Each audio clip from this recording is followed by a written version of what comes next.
2 Samuel 10. After this, the king of the Ammonites died, and Hanun his son reigned in his place.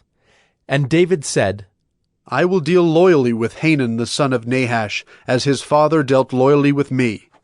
So David sent by his servants to console him concerning his father. And David's servants came into the land of the Ammonites.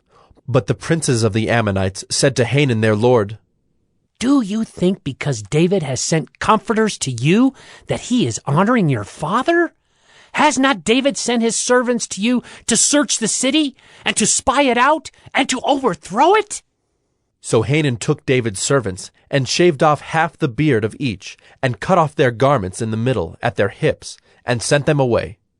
When it was told David, he sent to meet them, for the men were greatly ashamed. And the king said, Remain at Jericho until your beards have grown, and then return.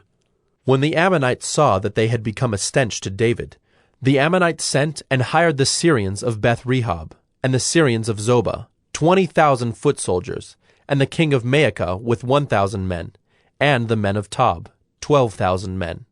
And when David heard of it, he sent Joab and all the host of the mighty men. And the Ammonites came out and drew up in battle array at the entrance of the gate. And the Syrians of Zobah and of Rehob, and the men of Tob and Maacah were by themselves in the open country. When Joab saw that the battle was set against him, both in front and in the rear, he chose some of the best men of Israel, and arrayed them against the Syrians. The rest of his men he put in the charge of Abishai his brother, and he arrayed them against the Ammonites. And he said, If the Syrians are too strong for me, then you shall help me. But if the Ammonites are too strong for you, then I will come and help you. Be of good courage, and let us be courageous for our people, and for the cities of our God, and may the Lord do what seems good to him. So Joab and the people who were with him drew near to battle against the Syrians, and they fled before him. And when the Ammonites saw that the Syrians fled, they likewise fled before Abishai, and entered the city. Then Joab returned from fighting against the Ammonites, and came to Jerusalem.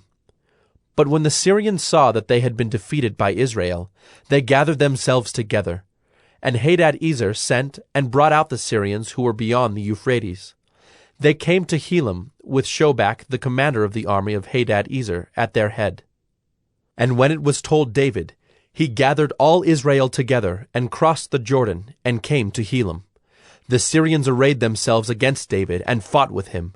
And the Syrians fled before Israel, and David killed of the Syrians the men of 700 chariots, and 40,000 horsemen, and wounded Shobach the commander of their army, so that he died there. And when all the kings who were servants of Hadad-ezer saw that they had been defeated by Israel, they made peace with Israel, and became subject to them. So the Syrians were afraid to save the Ammonites any more.